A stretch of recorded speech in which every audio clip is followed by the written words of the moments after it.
Hello, everybody. Welcome to Krystal, Kyle, and Friends. We're going to be talking to the amazing Jeff Stein today. Jeff Stein is a Washington Post reporter, and he's a straight economics guy, and he's the best in that realm that I've ever seen. And if you watch my show or watch Breaking Points, then you know very well that we always use his rely numbers. on Jeff. Yeah, we rely on him for a lot. And he everything. is, I mean, he's just really good at his job. Like, Yeah. By the way, I just want to, for the record, let me just state this. There's not a single other reporter from some main publication or some main outlet that I would want on this show. Not a single one. He's the only one who really makes the cut in my mind. I like the outside, like David Sirota, great. Daily Poster, Jordan Chariton, great. Just the Sludge, all the, like the Outsider, the people who are really the labor reporters. Yeah. Who's the one you talk to all the time? Kim Kelly's her name. Yeah. Yeah, she's wonderful. So like there are outsiders who do great work, but very rarely is there somebody inside the club who's like just spitting facts, and that's what Jeff Stein does. I might put a couple other people on that list, but Wrong. certainly Jeff is at the top of the list, and I want to get into him like with the nitty-gritty of what's going on and what we can expect, because no one has better visibility into that than he does. Yeah, so you're going to learn all about the debt limit, the debt ceiling, what's going on with that. You're going to learn all about reconciliation, what are we likely to get, what's possible to get, so on and so forth. So anyway, I really look forward to that. But before we get to that, so Bill Maher, I'm embarrassed that I ever liked this guy. You know what I mean? But I know where it comes from, though, and we've had this conversation before. But I know, when I'm in my early teens, and this guy's got that like arrogance and certitude, and cockiness about him, as like an unsure teen, you look at that and you're like, ooh, he knows stuff. Like, I want to be like him. I want to carry myself the way he does. Yeah. This level of confidence and which is funny because in the world. You've told me that actually behind the scenes is a little awkward. Yeah, I would say that's fair. And I would say I had a very nice experience on his show, I'm going to say. And, don't soft pedal it. Okay. He's awkward. Anyway, but I want to defend you and say his politics have changed. They have, but, I overlooked certain things that I shouldn't have overlooked anyway. It's not like his politics were much better in a certain time frame, but it's not like they were ever really good. He had huge blind spots. I remember on Politically Incorrect, he defended the Vietnam War. Really? Yes. And there was always little nuggets like that he would drop, and I'd be like, what? You're like, that was weird. Anyway, but he's still good. He's just wrong in that one thing. And then now he's just gone to Boomerville. It's a mess. So anyway, Bill Maher, this is a title in Salon. Bill Maher defends Joe Manchin and Kyrsten Sinema and says they have their thumb on average voter. So I know. So let me just read everybody a little bit from this. They say real-time host Bill Maher defended an obstructionist streak among moderate Democrats this week, saying Manchin and Sinema, quote, might have their thumb more on the pulse than the average Democrat, than the hundreds of other congresspeople and senators who support advancing the $1.5 trillion bill and the $3.5 trillion bill. Manchin and Sinema blew up those plans. Quote, they're mad at them because they're not progressive enough, forgetting that they only got elected because they're not progressives. They're moderates. Here's my question. Does spending more money make you a better person or a bigger moderate? Maybe these two might have their thumb on the pulse on the average Democrat in the country. Here's the thing about that. That is 100% verifiably, provably, demonstrably incorrect, because there's been endless polling on this bill, endless polling on this. I've talked about it on my show. You've shown this stuff on your show. And the thing is, it's not even close. Yes. So the overall bill polls at about 60%. But then when you get into the specific provisions, a provision like paid family leave polls it over 70%. And you go one by one, it's not even close. Everyone is popular. So what he's saying here is just total claptrap garbage. And this is why he's the only person in the country who went from a Bernie Sanders supporter in 2015 and 2016 to an Amy Klobuchar supporter in 2020. Who goes from Bernie to Klobuchar? Sure. What, did your brain get microwaved in the years in between? With Havana Did you put syndrome. a waffle iron on your head? Like, what's wrong with you? Yeah, Havana syndrome. Yeah, that's good. Okay, so just to run down the numbers of how ridiculous this is, let's talk about the key provisions that they object to. With Sinema in particular, her big objections are to the Medicare prescription drug reform. To lower drug prices, right. To lower drug prices, which is just like Medicare being able to negotiate with pharma to save everybody money. That polls in Arizona between 80 and 90% support, okay? It is supported by almost everyone who is not actively working as a pharmaceutical executive, Right. and maybe even a few of those if they somewhere deep down have a little bit of a conscience. It is wildly popular. That's insane. The other thing she has a big issue with is taxing the rich and taxing corporations. I did a whole monologue over on Breaking Points about how taxing the rich is one of the more popular provisions that's even being proposed here. People see the way that this is rigged, the way that they get screwed, the way that the Bezoses and Musks of the world and Bill Gates and all of these people get off paying virtually nothing, and they're all for lifting taxes on the rich and on corporations. So this idea is completely insane. Joe Manchin, he wants to means test everything. He's saying, putting up choices of you can either pick between paid family leave, the child tax credit, or affordable child care. Says pick one of the three, like we're in the movie Saw. I want to play a game. Poll on all of those. And every single one of them in the state of West Virginia, wildly popular. Now, what I will say is that Democrats in general, in West Virginia in particular, but also somewhat in Arizona, are not that popular. And so when the media does a terrible job and it's just like, oh, they're standing up to Democrats, then that gives them some juice with Republicans. But even that, Sinema's being like made into some hero on Fox News and other conservative. I saw her approval rating with Republicans is still like 40%. So even with them saying you're amazing and you're great and thank you for standing up to the Democrats and their big spending socialism or whatever, Republicans are still not with you. So it's absurd. And the last thing that I'll say on this is I think it's once again a confusion and a lack of precise thinking about different parts of the progressive agenda. Some parts of the sort of more woke left, especially the kind of language and the condemnation and those sorts of things, can be unpopular. That is certainly the case. But to even call these people moderates is so absurd when they are representing the views of like 10 to 20% of the population in their opposition to some of these programs. They are on the radical fringe of society. They are not representing their constituents. They do not have their finger on the pulse. They are standing in the way of progress because they are bought and paid for, and that is the bottom line.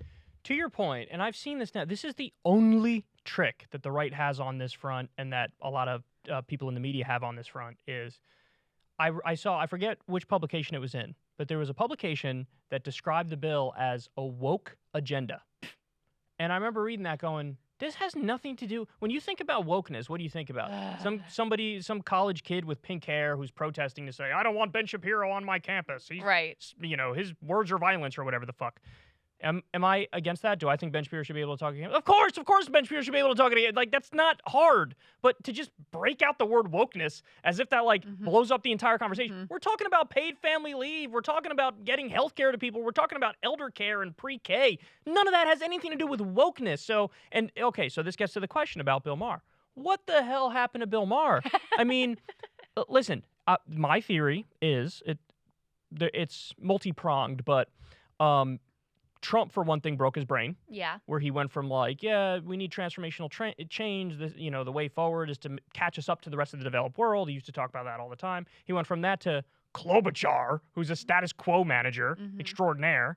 And also, I just think he doesn't probably have any normal friends anymore in a normal income bracket.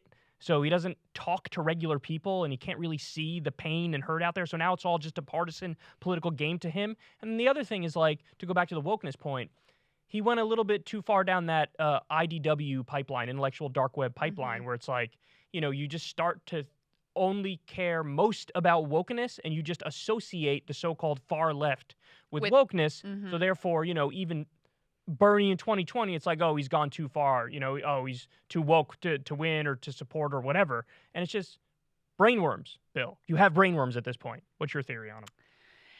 I think your theories are pretty good. They always are. Because, the Klobuchar thing, the way that he explained that is we just need generic Democrat. Right. And that's what she is. And if you're making that case that all you care about is getting someone elected. Right. Policies don't matter. It's impact on human beings don't matter. It means, number one, your brain's been broken by Trump, and number two, you've lost touch with the struggles of regular, ordinary people. I do want to say, in his defense, the people who are around him who, are like helping him out in his life, like the workers who are around him, they love him, was my experience, that they're genuinely loyal to him, that he's genuinely good to them, which to me is always a really important commentary when I would see people at MSNBC who were like super shitty to the hair and makeup artists and just like assholes who treat people with contempt, who never even learn the crew members' names, like stuff like that. I think that is very telling and very important. So this isn't a judgment on his character, but I do think that your theories are probably pretty good theories. Yeah, and just the final point I want to make about this is he ended up using the mainstream media trick in his segment here because he kept going back to the amount we're spending, what's the top line number. And so when you say 3.5 trillion, 3.5 trillion, 3.5 trillion, yeah, that sounds like a lot of money. And so it can make you recoil a little bit. But what you're doing is obfuscating from here's what's in the bill. It's not 3.5 trillion where it's all going to some Wall Street schmuck. It's not 3.5 trillion where we're going to bomb Burundi. It's 3.5 trillion, which, by the way, is paid for with tax increases on the wealthy. And it's to give people pre-K and give people college and all sorts of wonderful things that virtually every other developed country has anyway. So to see he's at this point now, you're defending Manchin and Sinema in the middle of the most important fight we've arguably had on the economy since the New Deal, and you're defending the obstructionists who are basically Republicans? Get out of here, Bill. Retire, old man. Just move on, dog. Like, it's over. It's done. You and the 17 grandpas who watch you can go have fun in the nursing home for all I care.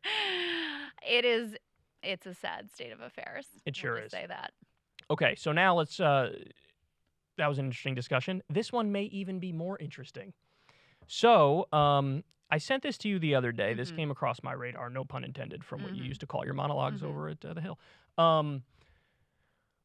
R. Kelly, as we all know, he's been found guilty of 14,712 charges. And belatedly, and much overdue indeed. So he's done. From everything I've read and heard and seen, this isn't like the Cosby situation where there was like a technicality and it's like, well, I was able to get out because of this or that. No, that's not happening in this case. They got him dead to rights. There's so many witnesses, there's so many specifics, there's enough evidence and all that stuff. There's multiple cases still ongoing, by the way, even though he was just found guilty.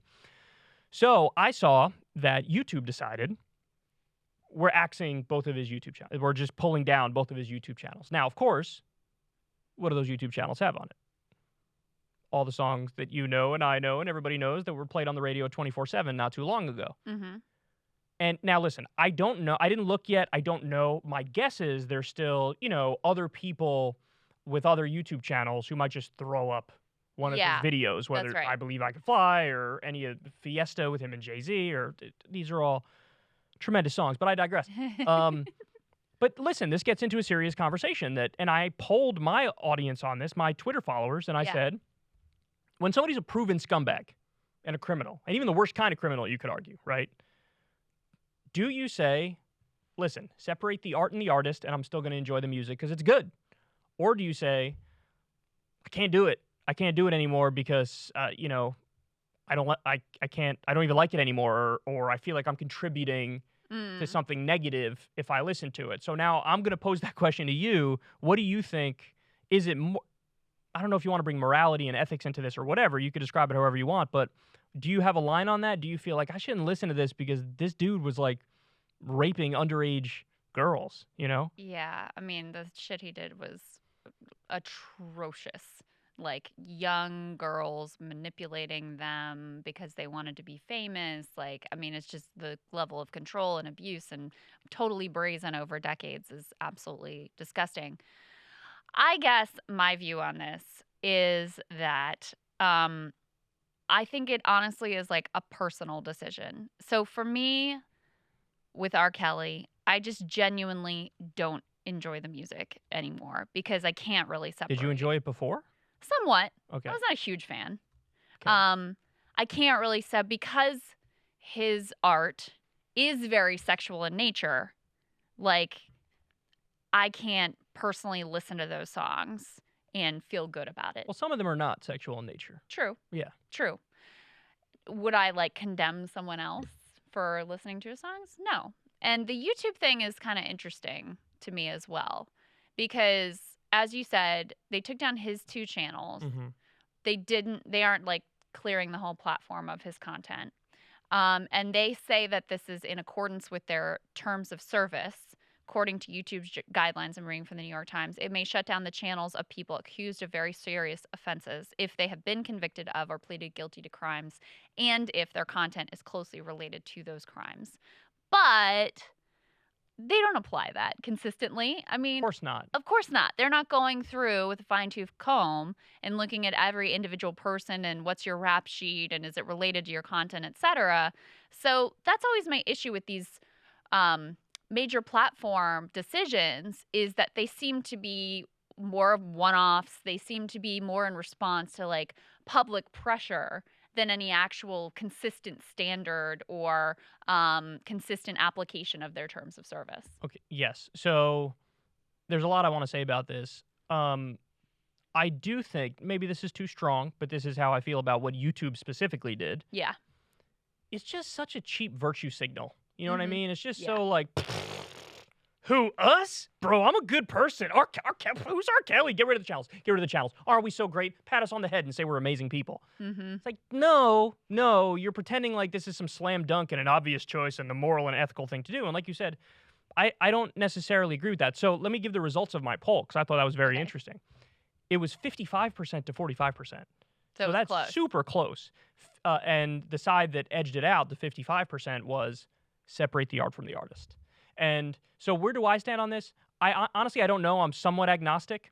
Depends on what day you catch me. But I Yeah. do lean more in favor of separate the art from the artist. Mm-hmm. And I think it's just as simple as I just think it would be an absurd claim to tell somebody who still enjoys Michael Jackson's music, or still enjoys R. Kelly's music, or still enjoys Chris Brown's music, or whatever, that, oh, you support Rihanna's face getting bashed in, or you support, Michael Jackson doing terrible things to children, or R. Kelly having basically sex slaves in his house locked up. Yeah. It's like, no, I don't support that. Nobody who listens to the music supports that. So why are we pretending here? Now, but let me also propose something that's a little like a third way, if you will. Okay.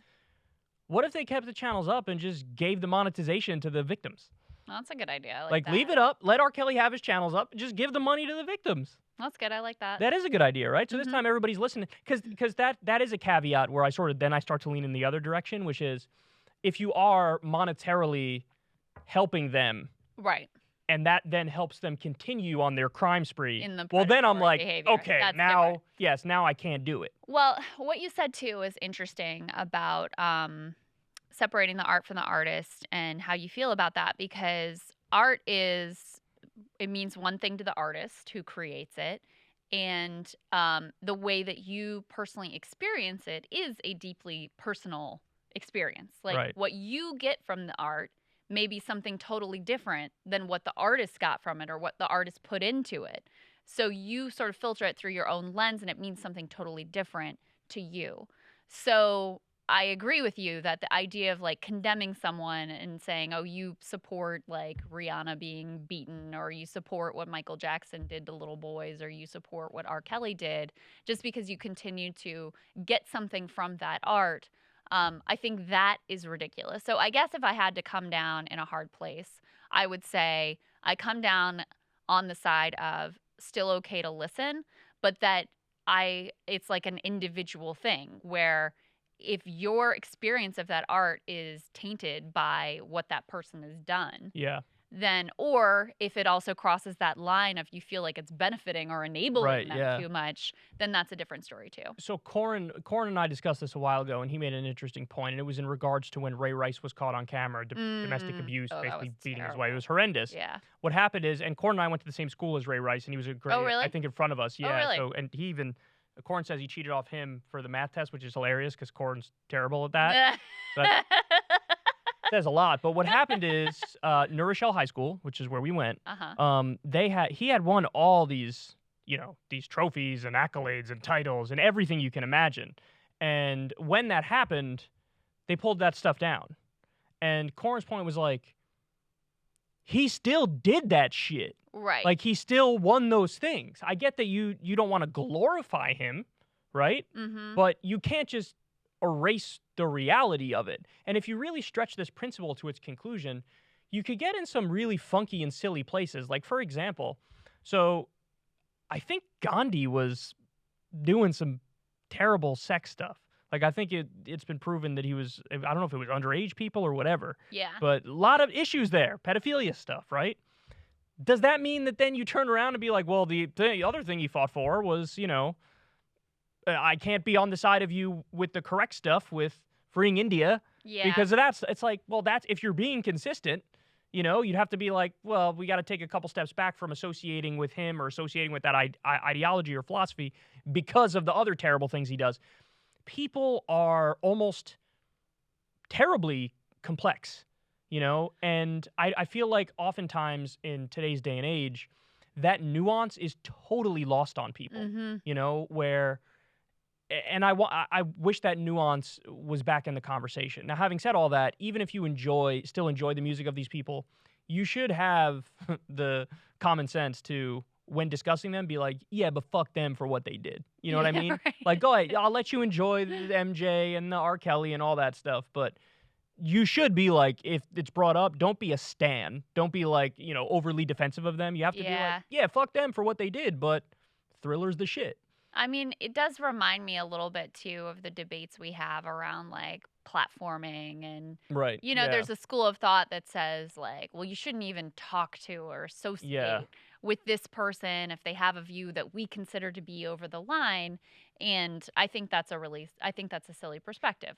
I think that the fact that you engage with someone and, have a debate with them or disagree with them, but have them on your platform to do so, I don't think that means you're like sanctioning all of their views. Like, Not we even both talked close. about Russell Brand getting totally smeared by the And Daily Beast this week, and part of their argument was like, well, he played to his right-wing audience by having Candace Owens on. he It's like, debated them yeah, the entire fucking he time. destroyed Candace Right, Owens when he yeah. had her on. It was like Yeah. a very vigorous and heated debate, and having her on your platform doesn't mean that you agree with every stupid thing that she's said. Quite the contrary. So I do think you get into a similar kind of mentality of like, all right, so now do we have to like every piece of art that we enjoy, do we have to like vet the character and the rap sheet of that person before we have our own experience of whatever that art is?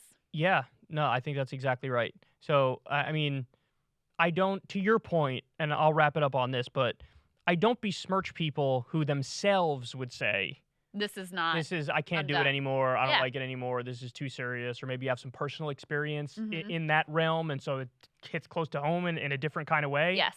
Then I totally get it. And credit to you. And it's totally fine.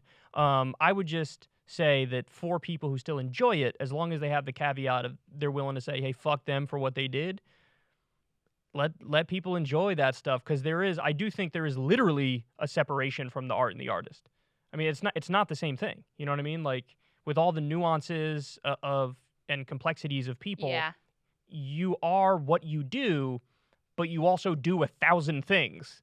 And Right. thing number 74 on the list is not the same thing as thing number 180. You know what I mean? I mean, I'm just thinking of another potential hypothetical example to help think this problem through. Like, imagine that your wedding song is like, a Michael Jackson song or something like that. Be more of an R. Kelly one, probably. But Okay. yes, take point. All right, we'll go with an R. Yeah. Kelly song is like your wedding song, and you have this like you have a personal experience with this song. This song is important to you. It evokes memories of that day, and it's incredibly special. Like, why should R. Kelly, having done a bunch of fucked up shit, why should that ruin your association with that song and the fact that it's special to you through that personal lens? Having said all that, Bill Cosby was never fucking funny. He was never funny. His stand-up is buns. The Cosby Show was ridiculous. Do you have a Cosby impression? Let's see a zip zop zoop and a bop, the Jello pudding pop. The kids listen to the rap music. The only other thing I wanted to mention on the R. Kelly thing, because I thought this was interesting, is my daughter is 13. My oldest one, her name's Ella, and we were talking about some of this stuff because I talked to Ella about everything, and she's like, "But was R. Kelly even that big?" And I was like, "Yes." And it made me realize, though, in her, like, budding adult consciousness, she's, young teenager, these songs aren't played anymore.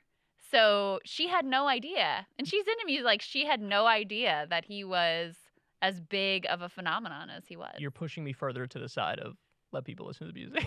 Because if they don't play him anymore. She didn't hear R. Kelly songs. It's like, what? Yeah, really. I mean, I don't want to say not at all, but she was like, yeah, but he was never really a big deal, right? And I was like, he was huge. He's gigantic. We are so old. It's funny, too, because people's perspectives vary so greatly. It's amazing. Like, there are people who would meet us and think, like, we're the most famous people on the planet because they really like our stuff and they watch all of our stuff. But it's like, no, not really. We're not on A, B, or C list celebrity. Maybe D? Right. But, on a good day. It's all about perspective. But yeah, so anyway, I'm going to go play some R. Kelly for your daughter. Okay.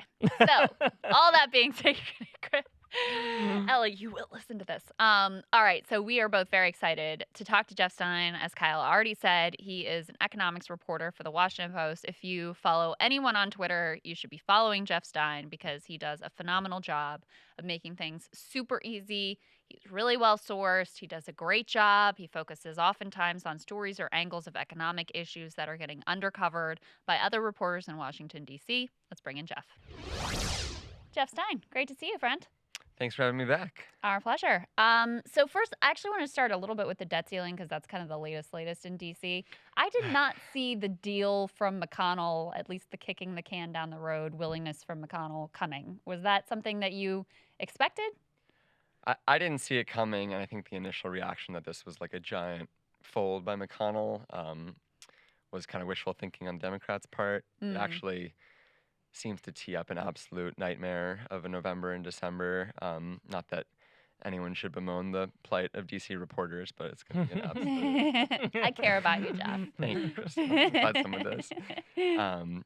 Someone described it to me today, which I thought was clever, as sort of a gentle nudge of the can, not even a kicking of the can. Basically, McConnell agreed to lift the debt ceiling. The deal is just being worked out right now as we're recording. For a couple weeks, essentially, maybe a couple months. And that will mean that Democrats have less time to negotiate and hash out their economic package. It throws a wrench in the entire apparatus of that, which is McConnell's intention. He's trying to make it as hard for Democrats as possible to pass Biden's economic agenda. Why does it throw a wrench into that? Just explain that piece. Well, procedurally, it takes a lot of the Senate clock, up to a week for Democrats to approve the debt ceiling hike through reconciliation. And that is not even counting the amount of time that they have to spend negotiating it, figuring out what the number is going to be, reporting it out of committee.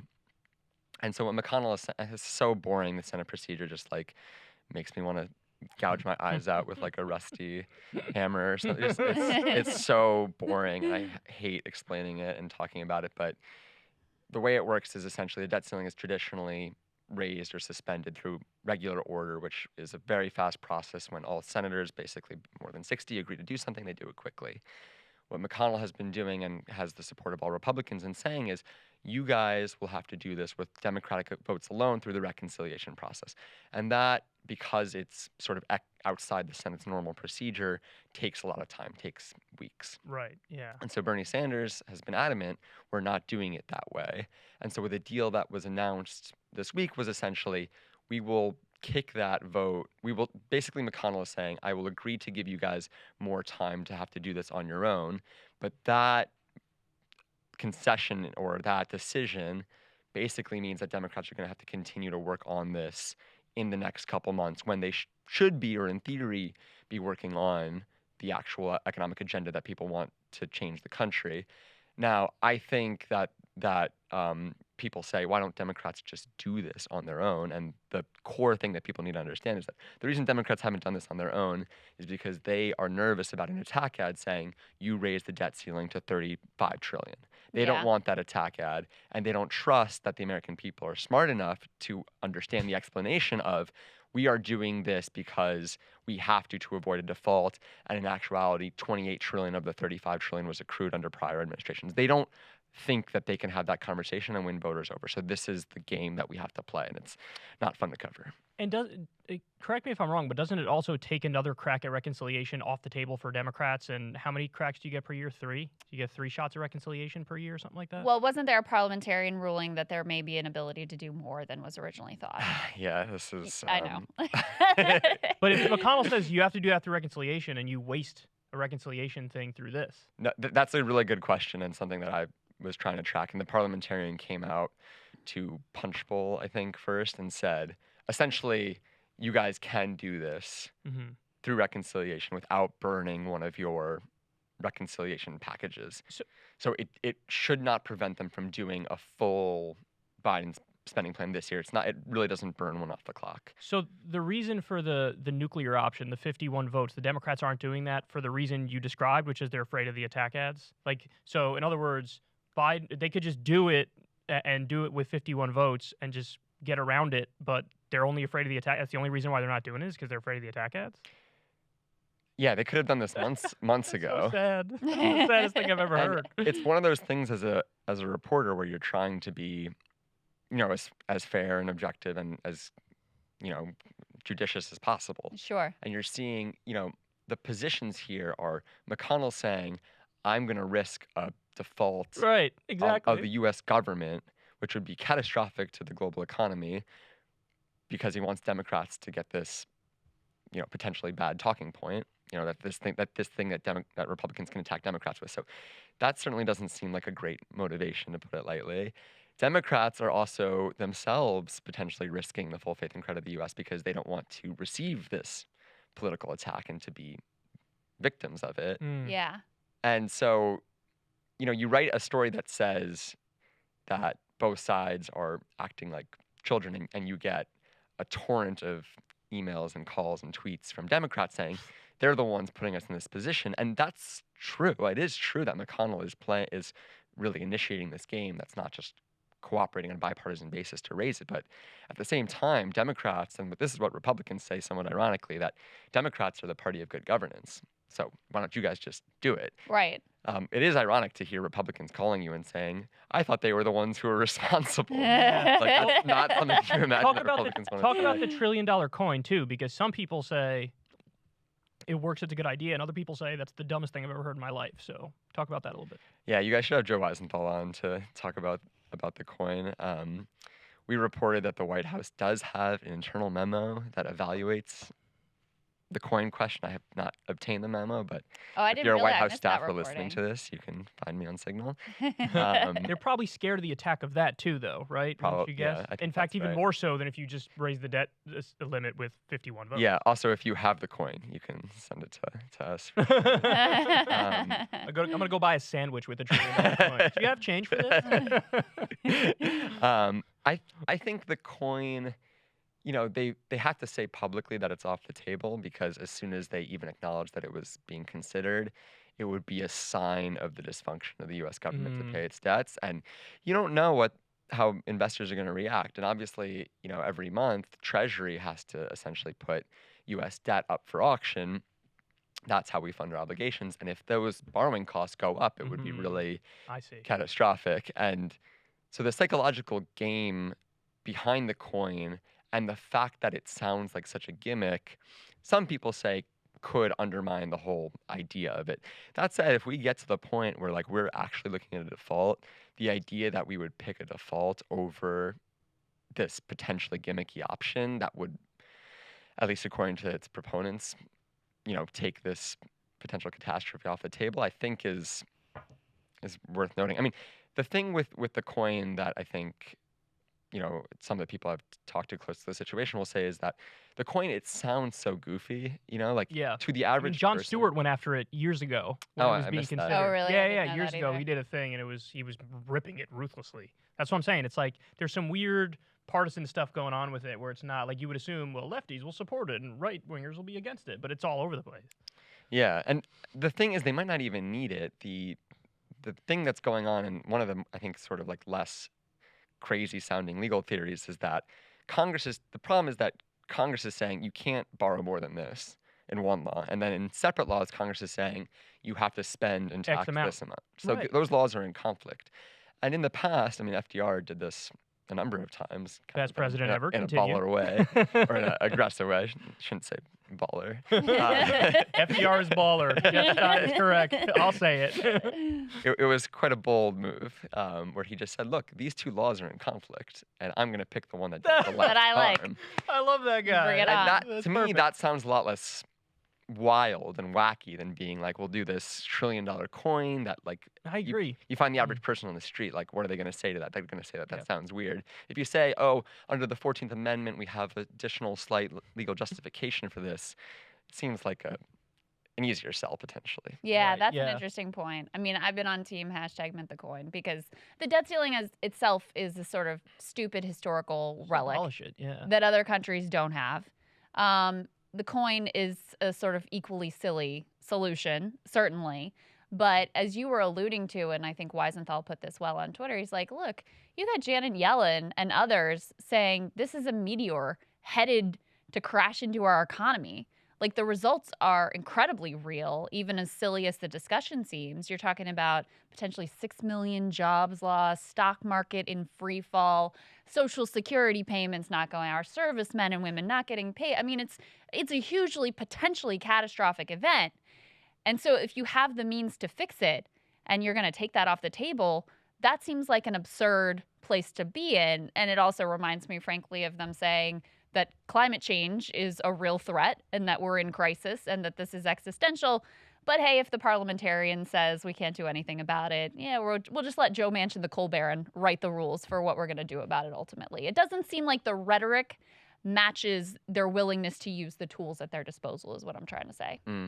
It's interesting because yesterday Yellen was at an event with, I don't know if you guys saw this, but the White House called in the CEOs of J.P. Morgan, Citi, Raytheon. The people who really run the country. Yeah. Go on. Those people were called in to address the debt limit situation, and Yellen said, which I think she means genuinely, you know, I would rather be dealing with real problems like climate change. And it was ironic to me because I had just written a story about what Treasury is not doing to address Climate climate change. change. Right. So Yellen read your article. Nice humble brag. I actually wanted to ask you about the CEOs coming to town because a lot of the analysis, which I think may be correct, is that part of why McConnell was like, okay, fine, you can have a little more time, but you're still doing this on your own, was because of a relatively credible threat of filibuster reform. And reportedly, he talked to Manchin and Sinema, who have, of course, been the key obstacles to any sort of filibuster reform. So the reading of the tea leaves was he got some indication from them that this might be a real path. They might actually nuke the filibuster on that one thing, and then what does that open the door to?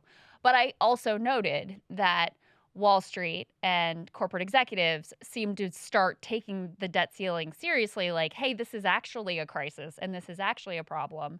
And then McConnell's move to act. Do you think that those things are connected? Maybe. I think that's possible, although it's interesting the extent to which Republicans are taking their cues for corporate America is really not the same as it used to be. Like the lobbyist sway because the grassroots has just become so powerful, and there's been all these antagonisms between corporate America and the GOP, although obviously ideologically they are in line. I mean, I still think that what this is primarily about is trying to make the reconciliation package as difficult as possible. And Manchin had, at least publicly, ruled out using the filibuster to nuke this. One of the strangest things about this whole thing is that it's not as if McConnell has been saying we should risk a default. McConnell has been adamant that like a default would be really bad. And that's the strange thing about the negotiations is that both sides actually agree on the outcome. They just want the other side to deal with it. Normally, I think in Washington, these standoffs are about we don't want to do X, not we both agree that X would destroy the Would be country, bad, but yeah. you take care of it. But I don't know. We're gonna have to see like what comes of this play by McConnell. I think it's less about. I mean, my first reaction was similar to you that he might be getting scared of the filibuster. He might be worried about corporate America freaking out about this. That was my first reaction, and in the days since then, I sort of shifted to think that this is more about just trying to basically, I mean, one other way to look at this is that this gives Manchin and Sinema huge leverage. If the reconciliation package gets tied to the debt limit increase, whatever they say, right, has to stick because they can't afford to kick this further if it means that the default is not going to get taken care of. So obviously that negotiation is proceeding, but if Manchin says, I'm not voting for the debt limit for this whole thing unless you bring it down to 1.5 trillion, the White House says, look, this is the alternative to a default. Come on, Bernie. Come on, AOC. Get in line. But alternatively, can't Biden put it in the $3.5 trillion package and say, I'll blow the whole thing up if you don't do it? That would be gangster. But it's his presidency, though. He's not going to do that. I know, because he's not FDR, but FDR would have been like, so I put it in the $3.5 trillion package. Your move, son. You know? It would be interesting to see, how that would play. I mean, the obvious downside risk would be, all the economic progress we've been seeing would evaporate overnight, and the stakes would be really high to that kind of move. So now let's get to reconciliation, because I've been going back and forth with Ken Klippenstein on this recently. Shout out to Ken. Shout out to Ken. His comment to me was, the entire thing from both Manchin and Sinema is a complete and utter bluff. So they're saying, no, I'm not for the $3.5 trillion package. I'm not even going to tell you what I'm going to cut. I'm not going to tell you a top line number. I'm just going to say nothing, and then you're going to negotiate with yourself. But ultimately, in his view, they would vote for the $3.5 trillion package if it came down to that or nothing. Now, my view is a little bit different. I think they want the traditional infrastructure bill, whatever it is, 1 trillion, 1.5 trillion, whatever it is. And I do think they'd nuke the 3.5 trillion, and I think they have no interest in the 3.5 trillion. So where do you fall on that? Do you think that they would vote for the 3.5 trillion if it really came down to that, or does it have to come down? And if so, how much? Because I always said 2 trillion is the absolute floor, and that would get my vote, depending on the provisions. I don't want any means testing. I don't want to strip all the climate stuff, but what do you think about that? You want to strip all the climate stuff? No, I said I don't want to strip. Yeah. I agree with the line, no climate, no deal, and I Yeah. agree with the idea, no means testing, no deal. So you brought this up to me, and this is actually something AOC floated too. If you want to change the window from 10 year to 5 years, but keep the programs in there, maybe take out 1 or 2 programs, but change it from 10 years to a 5-year window, I'm totally for that. I'm fine. But then you run the risk of maybe you lose 6 or 10 House progressives, So it's all so volatile. But what's your take on Ken Klippenstein's point that it's a total bluff from Manchin and Sinema? Do you agree with that?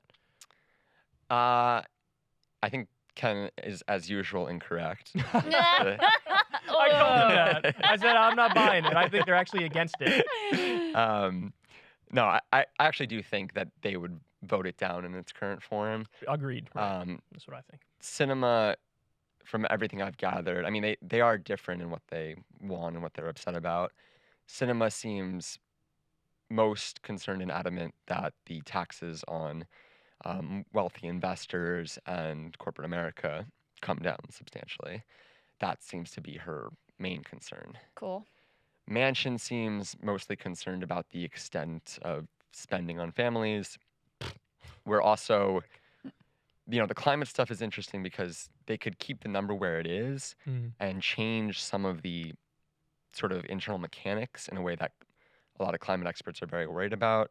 For instance, the main climate provision in the bill, or one of the 2 biggest, is this change to how utilities are reimbursed. Do you guys know about this? Yeah. So it's basically an incentive system, 4% payments to utility companies as they transition out. That money is it could be a big part of the bill and could be a high top line number. But if it doesn't include penalties for utilities that fail to convert, which is something that we're hearing is on the table, that could really sort of block the amount of climate mitigation that's in there. And also we're hearing that there's a push to have a financial reward for utilities that convert from coal to natural gas, which would not necessarily be the cleanest way to do it. Yeah. Manchin's main concerns seem to be about the social spending side. A lot of people have been very frustrated that he sort of has just been saying, I want, the number to come down. And AOC had I think a smart piece about this, and I actually wrote about some of this over the weekend, where it's very easy to say we want $2 trillion cut from the package. Right. It's much harder to identify what part of Biden's plan do you think should be left out. Climate, housing, healthcare. So this morning we got news on that. Did you see this? Axios is reporting that he's doing the thing from, I forget the name of the movie, that horror movie, where it's like, I want to play a game. It's like Saw. That's it. That's what I'm thinking of. So Joe Manchin is telling colleagues that progressives need to pick just one of President Biden's 3 signature policies for helping working families and discard the other 2. People familiar with the matter tell Axios. by forcing progressives to choose among an expanded child tax credit, paid family medical leave, or subsidies for childcare. So he's saying you can only have one of those. So this is the first time he's actually saying, like, okay, yeah, I want to cut these phenomenally popular programs. But, I mean, how could you just say that? I mean, that's something that, like, he has to know that the polls are massively against him. And it's not like in West Virginia. This is the thing that drives me crazy, is the media usually says, like, oh, he's a West Virginia Democrat, which is why he has to do these things. But if you look at the polls in West Virginia, they supported the $15 minimum wage. You know, they support all these things. Yes, that is true. And that's a point that I've definitely made. Because if you look at the polling, I mean, all of these programs would disproportionately benefit the state of West Virginia and are popular in the state of West Virginia. However, because this debate has been framed much more, as you were saying, like, oh, is it $3.5 trillion or is it 1.5 or is it 2? And we're not really talking about the programs. Then the overall impression to his constituents is just like Manchin's standing up to the Democrats and their big spending, rather than Manchin standing in the way of paid family leave, which is something that like 80% of people support, I think, ultimately. Yeah, I mean, I guess this is a little way unrelated, but the Democratic conversation around 3.5 versus 1.5 versus 2.5, I've talked to pollsters, Democratic pollsters that Biden, that the White House talks to, and they say, like, look, voters don't know the difference between 2.6 and 3.8. Like, what is that?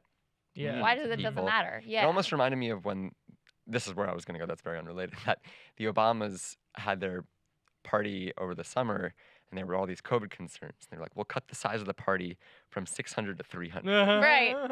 Like, oh, now we're going to lay off here. All right, good point. Yeah. But this, on a wonky note about the Manchin demand, which I'm guessing is right, but I haven't been able to confirm myself. The interesting thing about that, and just to get into like Senate procedure a little bit, the way the reconciliation package that they're using to pass this works is each committee gets a certain amount of money. And if the committee that program is assigned to is also raising money in the years beyond the 10-year budget window, they can make those programs permanent. And it just so happens that all three of these programs, paid leave, the child tax credit, and childcare, or at least two of the three, I'm not sure about childcare, but two of the three run through the Senate Finance Committee, which is also responsible for the tax hikes, which means that, this is a long-winded way of saying, these are the programs that Democrats, if they wanted to actually do, could not just do for a few years, but make permanent and not mess up their budget math. So this is, I think, very frustrating to a lot of people who are looking at this and saying, this is potentially the best bang for our buck. This is where we can actually do something that lasts, for indefinitely, make this a permanent program. And Manchin saying we need to kill two of these three things that could escape that window is particularly potentially devastating. And these are going to be really, really hard decisions. I personally think that there's no way they can back off the kid credit at this point now that it exists. But Manchin has been talking about means testing it at $50,000 per family, which will run into all kinds of administrative problems because, not to keep talking, but there are these safe harbor rules, basically, that if you make more money than you did in the prior year, you are exempted from having to pay that money back. But if they bring down the threshold from 125 to 50K, a lot of people who made less money the prior year but make more are going to start owing money back to the IRS. So if they bring that number down, tons of middle-class families are going to have to get a tax bill from the Democratic administration saying you owe all of the child tax credit money back that we gave you over these months, which would be an absolute nightmare. That exists a little bit, but would be far worse, that problem under the CTC. Wow. I'm becoming radicalized as more he talks. Yeah, well, I mean, I think what your comment there, laying out the actual practical implications, underscores is that, sometimes these are framed as like, oh, Manchin and Sinema are making these political choices to represent their diverse constituencies, is how Michael Smerconish on CNN put it. But, like, that's a political, forget about the morality or what your view of the policy is. That is a political disaster.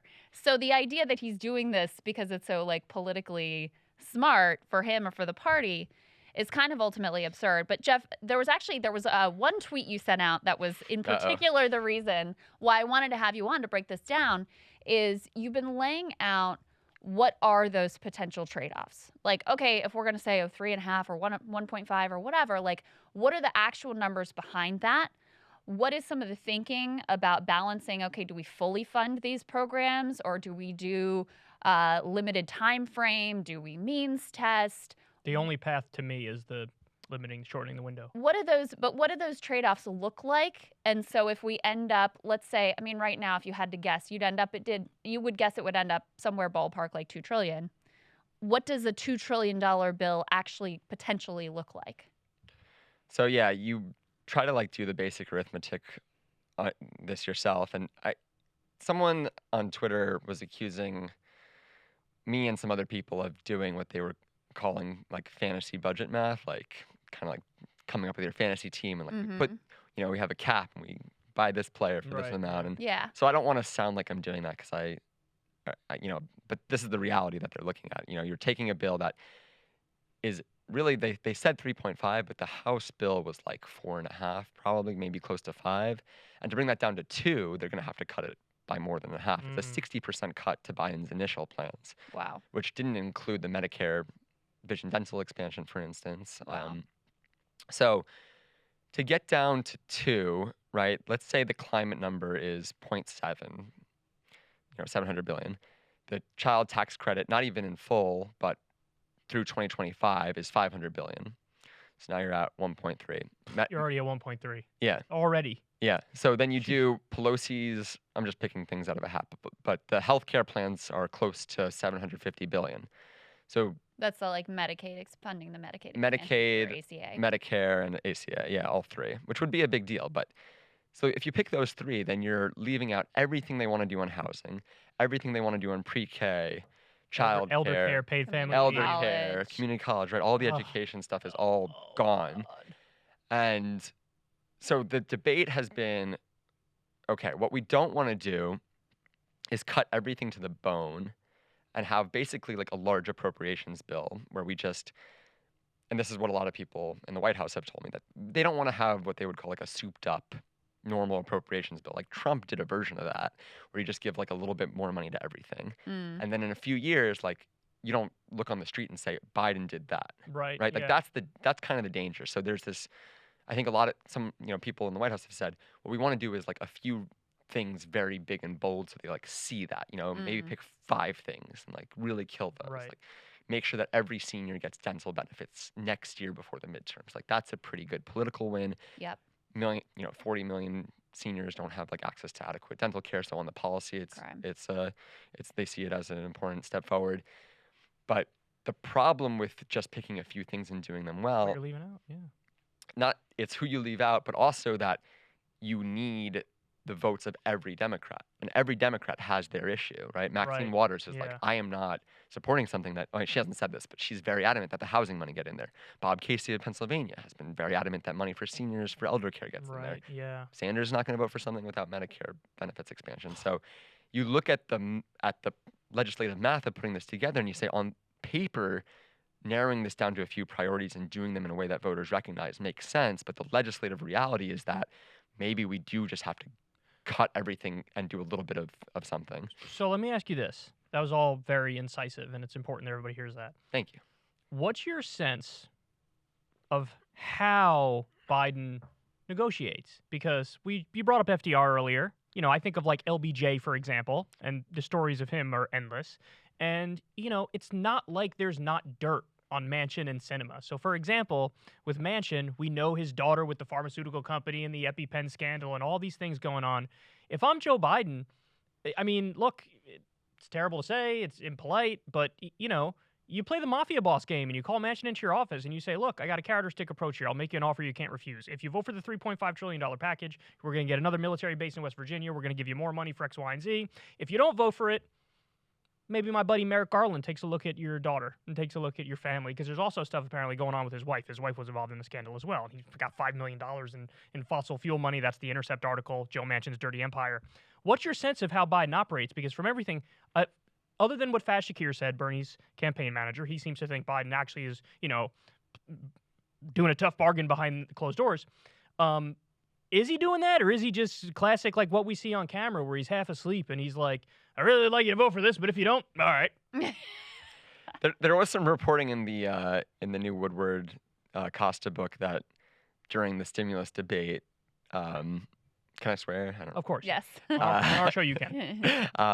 That Biden really lay into Manchin during the stimulus talks and said, if you don't vote for this, you're fucking me. And I don't know. I can't weigh into the question of like whether he should do the mafiosa action. What's your sense of how he negotiates is the question. Do you get a sense he's more on that I think end of the he's spectrum? trying to be a consensus builder That's and what I not think too. jam things down people's throats. But That's see, that certainly the was sense I Obama's get. flaw. See, that's the thing that drives me crazy. He said, I'm not going to make the same mistakes that Obama made, and then now he's making the exact same mistakes. Well, I did want to ask you, like, I have this theory of Joe Biden, and it's basically that he wants to outdo Obama, right? Obama, the reporting from Politico was the Obama people kind of looked down on him, you know, and he's got a bit of a chip on his shoulder about that. They had the fancy degrees and whatever. He went to some random university, wasn't that great of a student. Is this kind of old school relationship-based politician where they were all the super intellectuals.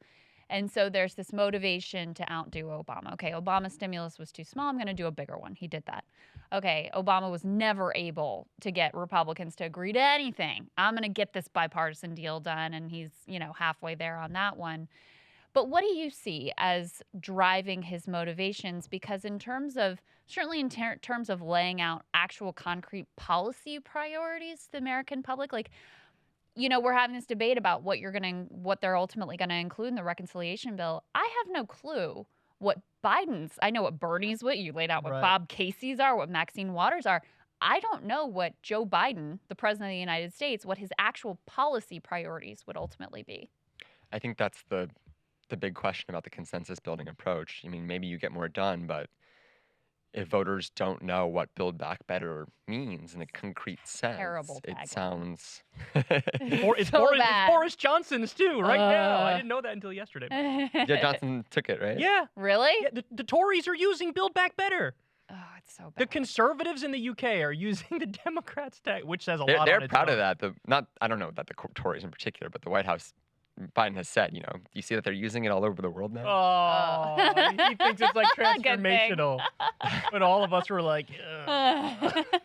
I think, in terms of Biden's personal priorities, I think he's very invested in tuition-free community colleges. Everything I understand is that he really sees the ability for, whether this is antiquated or not, but he really sees the ability for blue-collar workers to get 2-year instruction for a degree that they can use for, blue-collar work as very important. I think his elevation of the long-term care component of his plan has been really interesting, and I have some reporting that, there were some basically like low-wage service workers who do that kind of,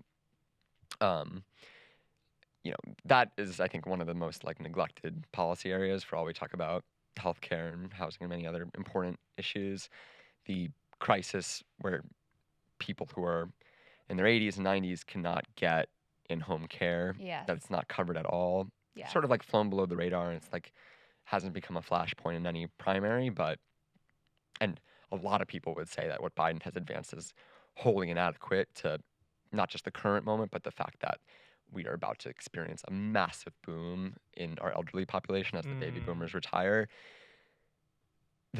My sense is that he's really fixated on those are two of the things that he's most wedded to and eager to ensure get through. But whether those are alone adequate to win votes or keep the House and Senate, I mean the polling for Democrats looks awful. I don't know if you guys saw the latest. Yes. Oh, yes, I did. That Quinnipiac poll? Oof. So One thing, were you going to say that there were a couple of service workers who work in long-term care? Yeah, and that talked to him during the campaign and basically said, like, please do not forget us. And a few weeks later, the campaign actually came out with this plan that's now potentially going to get through. Yeah, because this is an area that you're absolutely right. I mean, not only is it a problem for the people who are receiving care, but the workers. I mean, they're paid such low wages. They were not even subject to the minimum wage laws until under Obama. It's Correct. only very recently that they're even required to earn the minimum wage. Disproportionately Black and brown, disproportionately women. And some of the most difficult, emotional, like physically draining work that you can possibly imagine, and totally unrewarded. And yeah, it's a major, major issue in society and absolutely gets overlooked. There were stories during the pandemic of basically when the crisis hit, a lot of states essentially furloughed.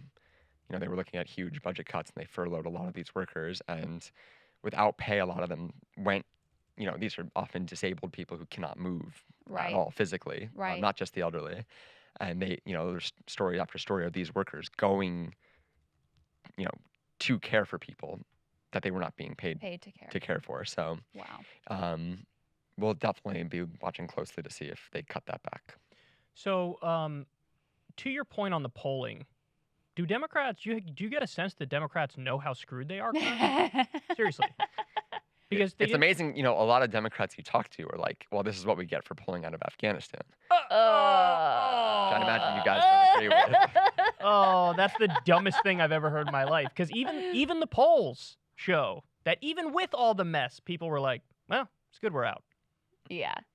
I think the from the White House's perspective, the best case scenario is that the signs we're seeing about Delta receding, some good news on that front. Oh, so they're after just months of horror. But that's copium. That's hopium. Yeah, the hopium to inhale right now for Democrats is Delta recedes, the economy comes back in the winter and spring. But how many times have I been in this studio talking to you guys just being like, the hope is that the next Right, few and months then- this but this happens. unfortunately- Yeah. So, but, okay, let's say best case scenario for Democrats. And by the way, they didn't do any, voting rights reform, election reform, anything like that. Yeah, So this they, is the agenda. at so this they point. need to win by like 7 points, 8 points in order to even like Hang hold on to on to the control numbers the they House. have, which is just absolutely psychotic. Let's say they pass some. Let's be kind and say $2.3 trillion reconciliation bill with a bunch of wonderful stuff in there. Even then, they could still sort of get wiped out. Is there any path for like a Hail Mary? One of the things that you mentioned to me a number of times, which I've talked about on my show quite a bit, is what if there was just one more round of stimulus checks? What if old Joe, broke out the whooping stick and got that through reconciliation and just like, here, $2,000 checks one last time? It's still very popular. I mean, fourth stimulus check is still one of the top Google Google searches, searches, that's right? I hope you guys, that's how you title this this podcast appearance. Joe broke out the whooping stick? Just like fourth stimulus check question mark. Yeah. That would be like your most 8 million views. We may do that. Anyway, go ahead. No, I don't know. I mean, the one of the important things to keep an eye on here is that we have seen such problems with implementing the rescue plan. Like the housing. I was on here Oh, to the talk housing about that, and if depending on how they structure some of these programs, especially if they're only 3 years, by the time they're up and running, they could be looking at their expiration pretty quickly. Yeah. And House Democrats, I think, in terms of like, as far as I can tell, a stimulus check is not at all on the table of Congress. That would be too intelligent for them to do something like that. But I think the closest analog that they're looking at, aside from the child tax credit, is this Medicare expansion that Sanders is pushing for. We've reported that the White House is looking at essentially, they've been told by the bureaucrats at CMS that it could take 5 to 3 years to actually get seniors into running. Medicare You're right. dental benefits. So there's talk now of sending every senior an $1,000 voucher that they can go use for their dental, Oh, vision, interesting. or hearing But that's benefits. That's Paul Ryan idea, vouchers. I don't like that stuff. But it's also kind of like the stimulus check, right? It's like a $1,000 benefit. And the idea, When at least, Paul is Ryan does it, it's instead of getting health care, I'm going to send you $500. Right, that's This true. is you're Yeah, still yeah. getting Medicare, and until we get the program operational, here's a stopgap to Right, fill yeah, in the yeah. fill in the holes effectively. Yeah, although Kyle kind of has a point in the sense that, like, the stimulus checks, which obviously have been celebrated by the left and lots of economists, there is a way in which they are kind of a libertarian-ish idea. True. No, And they the are. lesson from COVID is kind of that the government programs, maybe it's because they've been underfunded for so long, maybe because, the federal government has been made a mess for too Mhm. long, but the programs that got to people most What quickly was that? were kind of like a tax cut. You Yeah, know what I that's mean? right, Like, yeah. So I don't know. That's how. By the way, that's how I sell it to my conservative friends. So Kyle, I Think mean, of it like it a is- tax cut. Yeah. Well, it is like look, the unemployment insurance system was a mess, right? You had people who never received benefits that they should have been entitled to. Certainly the housing That's the worst. money That's the was, worst. I mean, that whole thing was a complete debacle. Still is. The one thing that at this point, after decades of having funding and competency stripped from the federal government, the one thing they could do was like send people checks. And even that, I mean, they didn't reach everybody, but Yeah. that was the most effective thing that ultimately came out of the pandemic, which is both hopeful and sort of depressing, as you're pointing out. You know, I wanted to zoom out here a little bit because also in that Quinnipiac poll that we're talking about, where Biden's approval rating was 38%. That's a Trump number. Trump level. Yeah. It's one poll. It's a little bit of an outlier, but definitely not a good sign. You had about 75% of Americans saying that things were not going well in the country. And at the same time, I just saw some new like jobless claims dropped a bunch and the unemployment rate is falling and, you know, all the top line economic numbers, wages are actually increasing. Goldman Sachs is freaking out because working class people got like a 6% raise in the third quarter. So what do you think why is there oftentimes a huge disparity between the top line economic numbers that we track and we tout and we celebrate and the sense that people have of how their actual lives day to day are going? I have an answer to that when you're done, Jeff. Tough question, so maybe I'll let you take it. I mean, I think my colleagues had a really good story today about just how uneven the recovery has been. While it is true that a lot of the COVID aid programs were directed towards the poor, the extent to which the jobs hole we're in is really a phenomenon of people without college degrees is shocking. By May, we have the college-educated workforce had recovered all of the jobs lost during the course of the pandemic already. Wow. So Wow. all of the job hole we're in right now is really people at the bottom.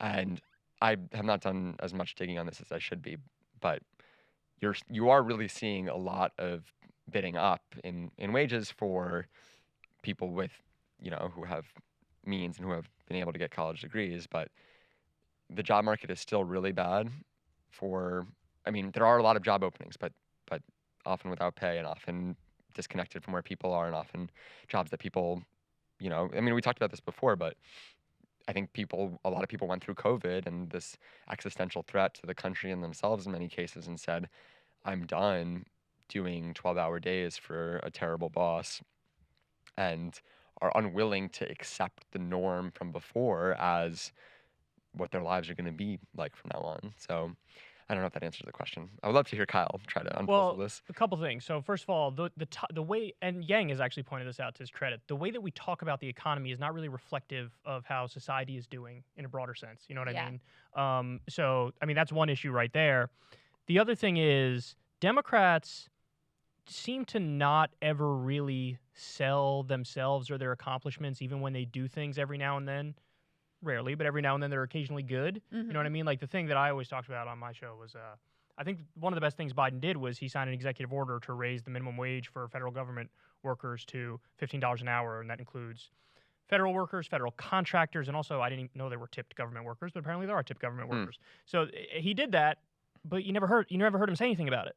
You know, so I would have pointed that out. I would have pointed out over and over that I did the $1,400 stimulus checks. I mean, for all of Trump's flaws, that was one of the things that he would love to get in front of a crowd and be like, I'm amazing, I'm tremendous, here's a list of the things I did that are so wonderful, don't you love me?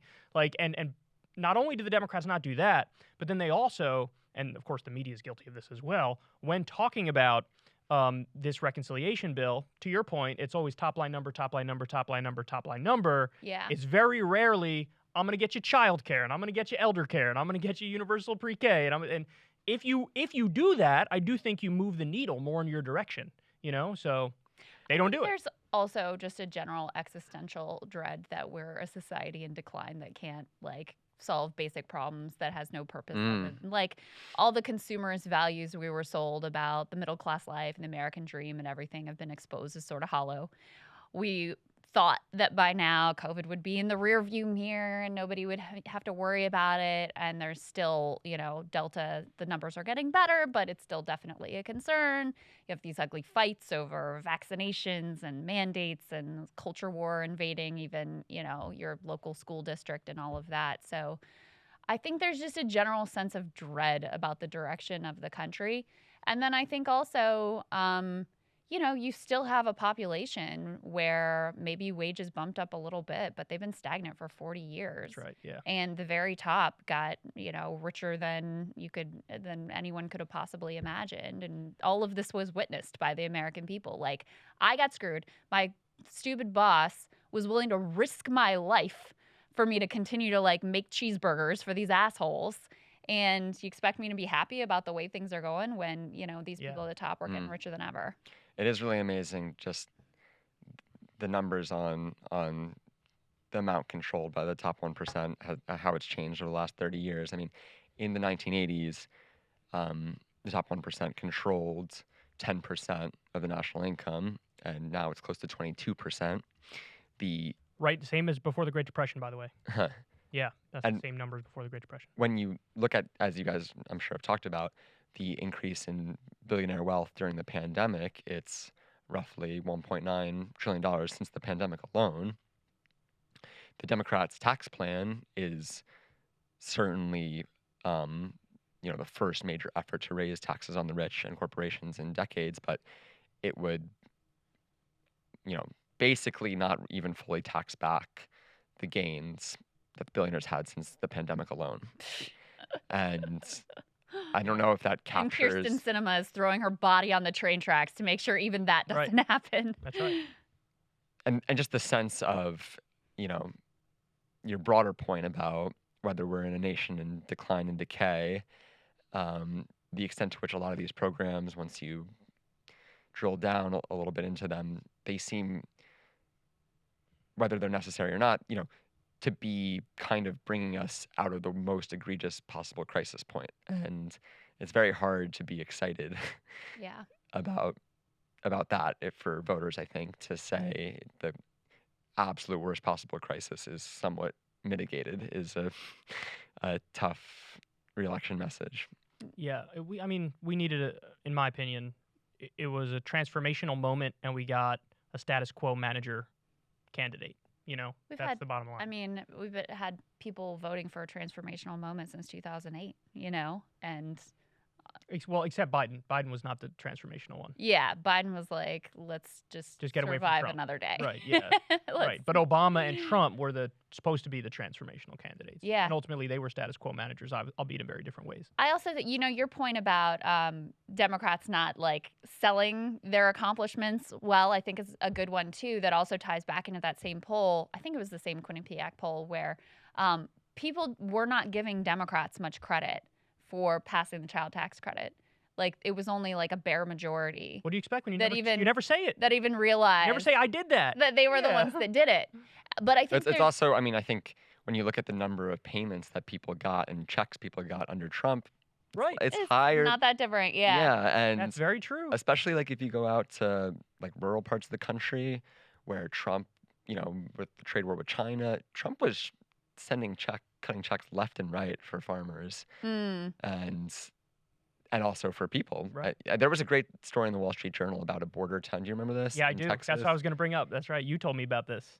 Remember this? Yeah, it was fascinating. It was all about sort of working class Hispanic men who had received these government checks and were voting for Trump, and very disconnected from a lot of the narratives you hear about why people supported him. Not to say that that's encompassive of everything, but if Democrats think, well, we gave them money, what more do they want?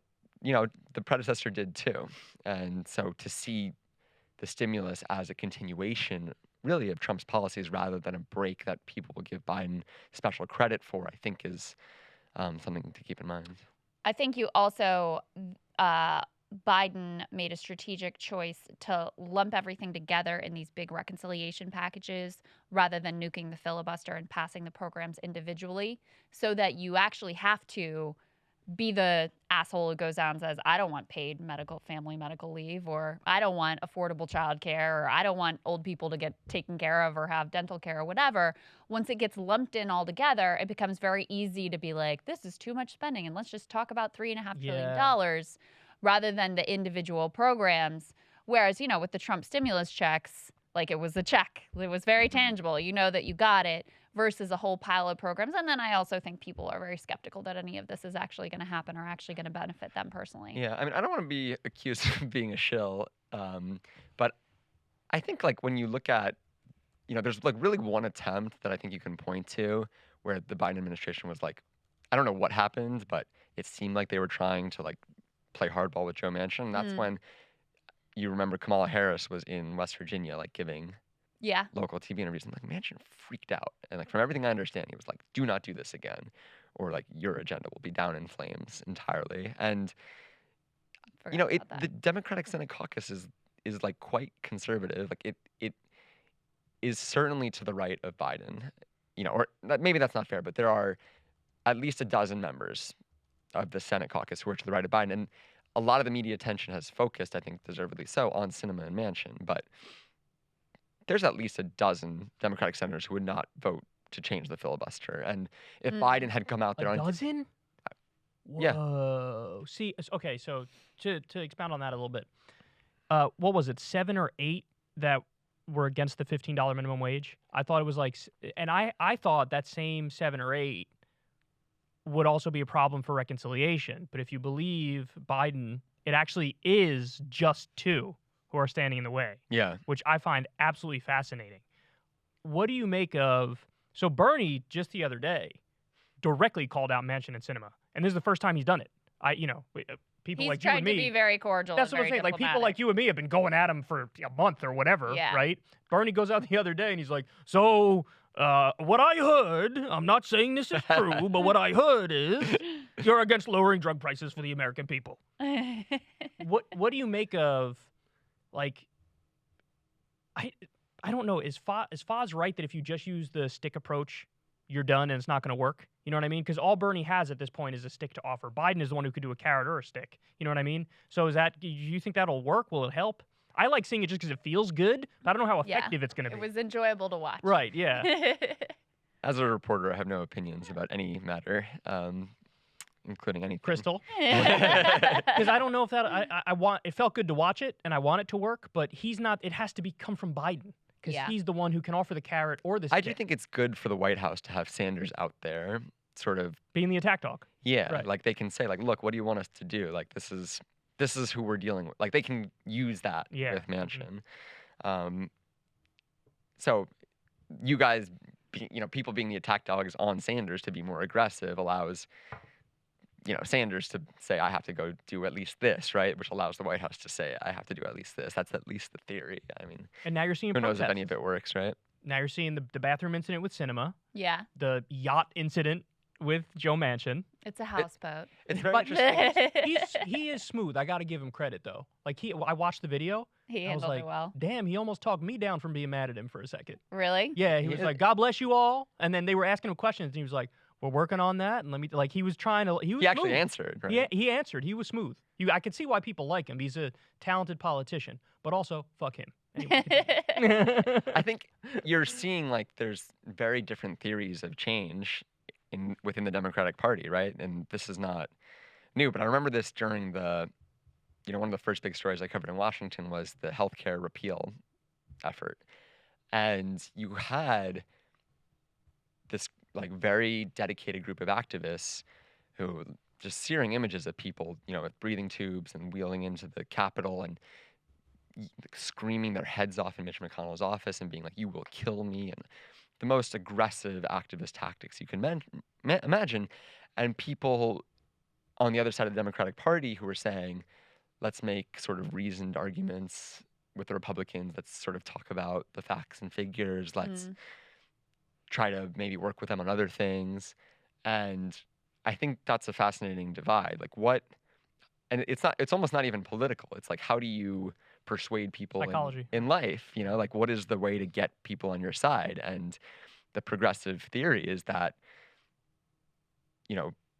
begging politely and just asking gently is not, and I think people extend that to the workplace, that for union efforts and, making sure that your employer treats you right, that power concedes nothing without a demand, right? And is that the right approach for Manchin? I don't know, but I think it's interesting to see those play out. The frustrating thing is that like none of this is falsifiable, and we don't have like a lab experiment to like prove it. But I've certainly seen in many cases in Washington that people fold when they feel the heat of activists showing up at their house. But whether that'll be dispositive, I don't know. Yeah, I mean, these are human beings, right? And they're subject to the same emotions and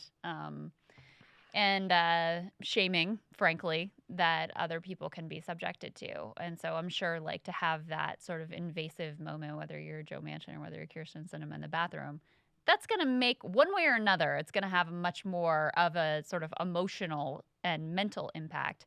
Maybe think about, you brought up Biden. I think he may be a little bit unusual in this regard. This is one of the things that I've sounded like a shill for him on, is that he does have the ability to be moved by individual people's stories who touch him. And so you talked about those elder care workers who actually maybe potentially moved him significantly on a policy issue.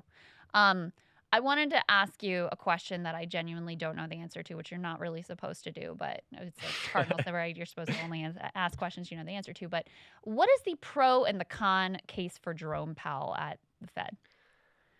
So that's a wonky question. Yeah, I know, but no, but hold on. I think I should. should set this up by saying, as much as we talk about policy and as important as that is, the Fed is maybe the most important actor for our economy, period, and has, in some people's opinion, massively fueled inequality. I mean, these are really important questions that don't get a lot of attention, even though they're wonky. So go ahead and lay out for me I think the there's pro a and compelling con. argument that now Treasury Secretary Yellen, then Fed Chair Janet Yellen's decision to raise interest rates in 2015, not me saying this, but some people think that contributed to Trump's election in a huge way. I mean, the decline of the U.S. economy, the slowdown at the end of the Obama administration almost certainly fueled the Trump movement and contributed to Clinton's loss.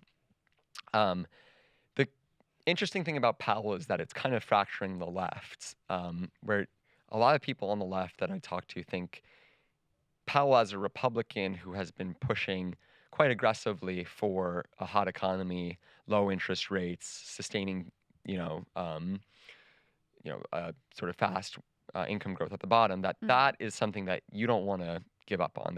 That having a Republican there, allowing Biden to reappoint a Republican to continue what under many other Republican or even Democratic Fed chairs could be a policy of hiking rates and slowing down the economy because inflation is too big of a concern, that is the key, and we need to focus on workers.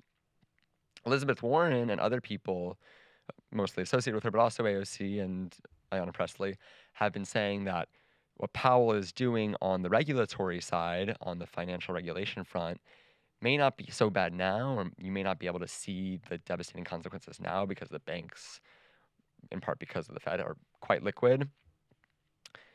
They think that those missteps are worthy of at least pressuring Powell with calls to not reappoint him. Their argument is essentially that Democrats control the White House and Congress. Why not get someone who can both do good labor market policy from Democrats' perspective and actually regulate the banks and make sure that the Fed is doing all it can on climate change, which a lot of people think the Fed could do much more of. This has been, I think, kind of neglected, and I've tried writing about this a little bit, but it doesn't ever seem to catch on. But the banking system could be a huge avenue for combating climate change, right? If you say to the banks, you have to lend at much more expensive rates to fossil fuel companies, or you can cut off lending to fossil fuel companies. I mean, these are not really even on the table beyond what some environmental groups want, but there are a million steps short of that they are not even taking to sort of make it more difficult to lend to the worst greenhouse gas emitters. So could Powell be doing more on that? Maybe, but is it worth paying the price of ensuring that you have someone there with bipartisan support that isn't going to get the White House flack from Republicans for the most part because he was a Republican or appointed by a Republican. Oh, oops. That'll be edited out. And ensuring that, this hot labor market Fed policy continues. So I don't know what the answer to that question is. Thank you for breaking that down for me. Didn't he just have a corruption scandal? Didn't I just see an article about $5 million in Powell or? So you can answer, but No. there's been like his deputy basically was trading stocks right before they made a big move, a big decision that impacted the market, moved money, I think, from bonds to stocks or something like that to the tune of $5 million, and to the Dallas and Boston presidents of the Fed in those locations just resigned. One of them says it was health problems, but the other one admitted it was over a scandal. Similar thing, making market moves that they potentially, through their position, could have either had insight into or sway over. And that's what Elizabeth Warren is saying. Like, how deep does this go? How high up does this trading go? And if it's not Powell himself, shouldn't he have been aware of it, or making sure that didn't happen, or firing this dude, or firing this dude earlier once this came? I don't know. Actually, this is my limitations, but I don't know if he has the authority to fire him, or at least calling for him to be fired at a minimum, right? Yeah, I don't know why they're allowed to own stocks, honestly. I was thinking about this the other day, and you take a step back, and this Fed scandal, I feel like they've all been talked about in isolation, right? Like, you have the Fed trading scandal, but remember, we also had Richard Congress. Burr and Right. Tom Price. Remember Tom Price under Trump? and the White House and the administration. Right. Virtually every level of government had someone profiting, almost certainly illegally, The or at woman in least in violation Georgia of some. Yeah. lost. Kelly They're Loeffler? also Kelly Loeffler, exactly. Wall Street Journal just did a big analysis of judges and how they're not recusing themselves from cases where they have conflicts of interest. And just so happens that in 2/3 of the cases where they have a conflict of interest, they happen to rule on the side of whatever the interest it is that they have, some sort of monetary tie to. Podcasters need to get in on this. And then- that's for sure. Yeah. And then you wonder why people are like, I don't really trust the government. I don't really trust that the Yeah. system is working. I don't really, believe the information that you're putting out. Yeah. And even if that is not Biden's fault, that sense that there's another Fed scandal, right? That contributes to the sense that the government is not looking out for people. For Yeah. sure. Yeah. Is it the last question I have for you, Jeff, is, it seems like money certainly is an important aspect of how this town runs in terms of campaign donations, in terms of the amount of money spent on lobbyists, and also in terms of these public servants looking for, after I'm out of the Senate, what's my job going to be and how am I going to ultimately cash in?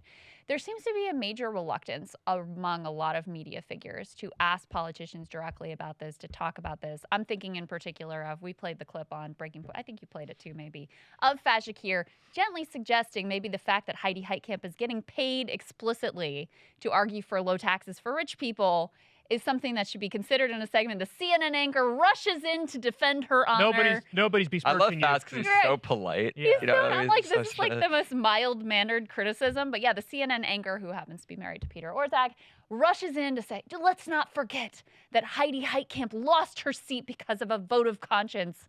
Why is this so uncomfortable to talk about the money that's at stake here and the way that that plays into these politicians' decisions? It's a good question. Bezos That is is a watching while you really answer good question. this, by the way. Hi, Jeff. I did see a reporter from Bloomberg asked Manchin about his, I don't know the specifics, but his private, I think, coal company. His coal money? interests, Yeah. which I was shocked by because I'd never seen a reporter broach that subject with really any senator before. I would just say, without getting myself into trouble. Wait, what did Manchin say? Don't leave me hanging. Oh no, Manchin said, "You better be changing the subject." Or something Really? Like that. Whoa. Yeah, it was a Love very that clip. defensive We response. need to watch I do. that. Yeah, he was like, don't bring that question. Like, that's out of bounds, basically. Out of bounds. I think he also said that his investments have been in a public trust, which I have. Oh, that's the Trump thing. It's, I- it's in a blind and trust. in Or that same, by the way, in that same, sorry, Jeff, in that same clip with Heidi Heitkamp and Faz Shakir, the next part was her saying, it's outrageous that anyone would question Joe Manchin's Yeah. intentions over his, being a coal baron. Anyway, go ahead. I can't remember. I think it was Elizabeth Warren had a line I don't know if it was on the campaign or one of her books, but it's sort of about like money in Washington's like kind of just a smoke that is in the air, and people like stop realizing that they're breathing it. Right. Yeah. I tweeted something similar. I said it's like a fish being in water. Yeah. Are you in water? What does that even mean? Yeah. I don't know. And the ways in which it, implicitly structures the field of the conversation is certainly true. But to Krystal's point, is it just a decorum thing and a politeness thing that it's just a line that we don't cross because we don't cross it because nobody crosses it? We don't want to question intentions. Or what is it? What's your sense of that? Well, I mean, the extent to which the American political and economic systems more broadly, I mean, I think about, you guys mentioned the media and ask about that, which is a fair question. I mean, I don't want to get too ahead of my skis because I'm not supposed to be, my job is not a media critic, but this is a problem that infects, the nonprofit world. And it's really not just about, that sounds defensive. I just mean that the problem of money in Washington it occurs in ways that are very hard to see from afar. Maybe people get a sense of it, but connecting those dots, I think often once you're in the bubble, you kind of can see that a little bit. But think tanks that are treated as, sort of nonpartisan and often have very good, incredible people working for them, take tons of money from Gulf State interest and from big corporations, and to not ask how that prejudices the policy recommendations that they include, I think is sort of like willfully blind. The Walmart heirs, the Walton family, have given $200 million to charities associated with the future of the Colorado River. It's a gigantic deal in the West, on the side of basically privatizing water and using private markets to determine. So water goes to the highest bidder. And so to your point, like the money that is going from them to these individual universities, nonprofits, et cetera, maybe they already genuinely held that view, but also if they change their mind, they know that funding's going to get pulled, and that's going to have huge ramifications for them, for their staff, for their future, for their ambitions, all of that. So it certainly shapes not just this town, but I think across the country. Like the tax plan is really going to be the place to watch for the sort of the impact, and without weighing, as a normative matter on whether this was the right approach or not, but a lot of reporters were running very loud sort of interference. No. Loud, aggressive coverage of Biden's tax plans when they were first introduced. And Biden tried so hard to wall off the perception that this could affect any middle-class person. But you had wall-to-wall coverage in some corners of Biden's proposal in particular to double the capital gains tax on investors earning over $1 million a year. And with that, in the context of that coverage, that plan is being whittled to the bone. I mean, we're going to get maybe to 27, 28%.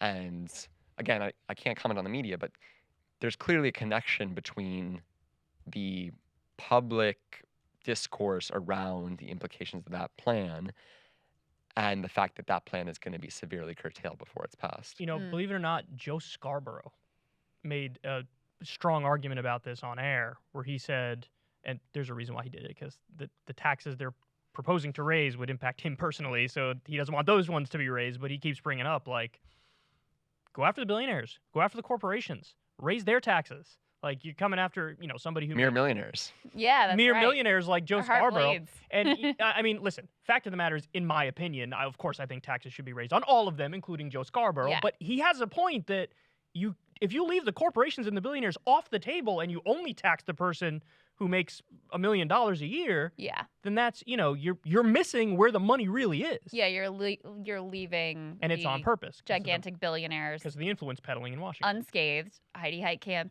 getting paid to argue against the stepped-up basis, which we won't get into the wonkiness of that today. But that was that is one of the key ways that wealth is protected and never taxed. So you're able to avoid the capital gains tax ever happening on that wealth, and that basically was just quietly pushed aside. So even in the Pandora Papers, they said the reason why there's not many Americans listed in here is because they're legally paying, billionaires are legally paying 3% in taxes, or, the big, what was it, ProPublica report that came out, which went through all the billionaires. I think the one who pays the most is like Mike Bloomberg, and it's like 10% or something like that. Bezos got the child tax credit. Yeah. It's unbelievable. Love that. Jeff, I really appreciate you coming in and taking all these questions. I try to ask you questions that aren't going to get you in trouble because I like you there at the Washington Post. I like you being able to be there because I think your reporting is so important. You just do your job really well. Yeah, and, I use all your stuff, man. I really do. Yeah. I said you guys. And, it's funny. I don't want to get you in trouble because I don't have the best reputation, but you're my favorite reporter in, he doesn't mean it. In mainstream media. If anyone's listening, he doesn't mean it. Thank you, Jeff. Great to see you. Thank you, guys. Always love getting to talk to Jeff Stein because he has all the answers, seemingly. So I have to say, though, after talking to him, I'm even more depressed about the state of the reconciliation bill because that moment when he broke down, like, okay, so let's say it's $2 trillion, which is probably a best case scenario right now. You're talking about $700 billion for climate. You're talking about, if you just do a limited child tax credit for the next 5 years, you're at 1.3, and then you've got like maybe 2 more things you can possibly do. Yeah, I actually messed up. I should have asked him the question, what would the price tag, he wouldn't have known this though, so it's probably good I didn't ask him because it's hard to do off the top of your head. What would the price tag be if you just shorten the window for everything to 5 years? Yeah. Because whatever that number is, I could support that bill. But to your point, when he gets into the specifics, we know it's not going to be what I just described. So you are going to leave stuff behind. The question is, which things do you leave behind? And I have no doubt that there's going to be some of the things left behind that I'm going to look at and be like, oh. It's brutal. Yeah. So what do you do? I like the direction also of limiting the programs by time. And the reason that I like that is, look, I don't hate the idea of they're on a trial period, and if people are like, this isn't really helpful to me and it's not really important, and they come up for a vote, and they have an up or down vote on that program that people are benefiting from right then, if it really is transformation, it really is effective, then that is going to put politicians in a tough place. It's hard to roll back programs and support once they're there. So, for example, Medicare, dental, hearing, vision. And this is a huge quality of life issue. I mean, the numbers that Jeff was saying, what did he say, like 40 million seniors who don't have access to regular dental care. Like, that is a crime in a rich country. I think once that's in place, that's a very hard thing to take away. Like, we're going to make it, okay, well, you had it, but now you're not going to be able to get your hearing aids. You're not going to be able to get your glasses. You're not going to be able to go to the dentist. You're not going to be able to get, whatever it is that you need there. I think that's a hard thing to pull back ultimately once it's in place.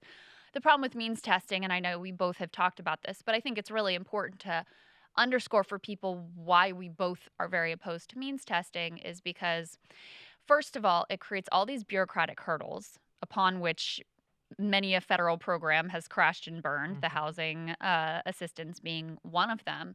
But also it enables this Republican, like, welfare queen type of politics. It's the poison pill. That's what it is. They're sowing the seeds of its destruction right at the inception of the program. Exactly. Right. So that ultimately you can cast the beneficiaries of that program. It's often done in racial terms. It's the undeserving poor who are getting this benefit.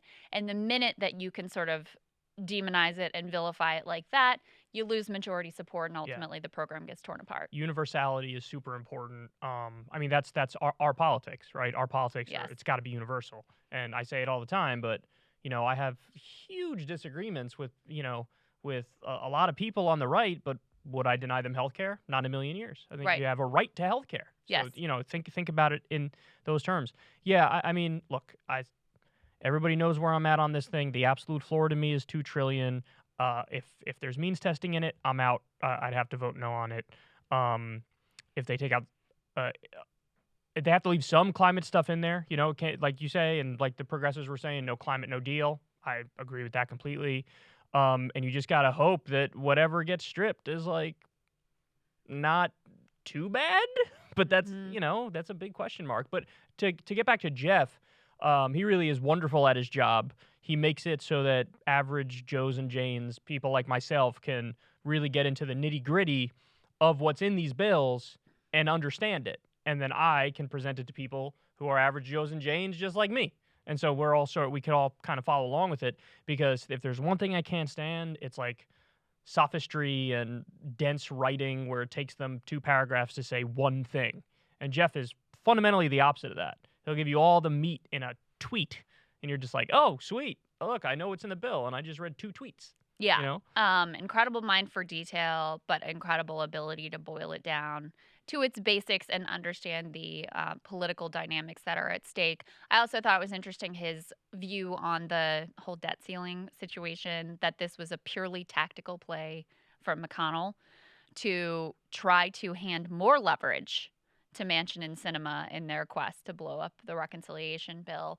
The one thing I meant to ask him and forgot, because I think this is critical also to where we end up ultimately with the reconciliation bill, is like, how much do they actually care about the bipartisan infrastructure deal? Because all along the idea has been holding that hostage, tying that together with the reconciliation deal, that was significant leverage for progressives to get as much out of this as possible. I genuinely don't know how much they care about that infrastructure deal, how much corporate America cares about that infrastructure deal, because ultimately, of course, that's who they're serving. Yeah, that's true. And what does Joe Biden want? What does he really want? You know, obviously he wants the traditional smaller package for the infrastructure deal, but what does he want in the reconciliation bill? Like, to your point, what does he want as a top line number? What does he want for the meat of the bill? And are you willing to go to the mat for it? And if so, how? Those are all unanswered questions, and we're going to have to wait and see. Indeed. Always grateful for Jeff. As I said, I tried not to. There are a lot of other things that we could ask him about the media and, working at the Washington Post and all of that. But I'm so genuinely grateful to have him there that I tried not to put him in a tough spot, but sometimes it's unavoidable. I didn't try to not put him in a tough spot. He's very good at being diplomatic. He's very good at, kind of taking our very loaded or like opinionated questions and answering them in a neutral way. Yeah, I mean, look, you and I are opinionated. That's what we do. That's par for the course for us. He's a straight economics reporter. And look, we asked him a lot of straight economics questions, and then along with some stuff that was more on the opinion side, So I think he's a lovely guy. What if Merrick Garland went after Joe Manchin's daughter, for example? I have to bring it up because honestly, I mean, let's keep it real for a minute. My idea is genius. Whose idea was it? Whose idea was it? It was my idea. You came up with that idea? Yes. Oh, okay. Your idea was genius. I swear to you, I had internalized it. I came up with that idea.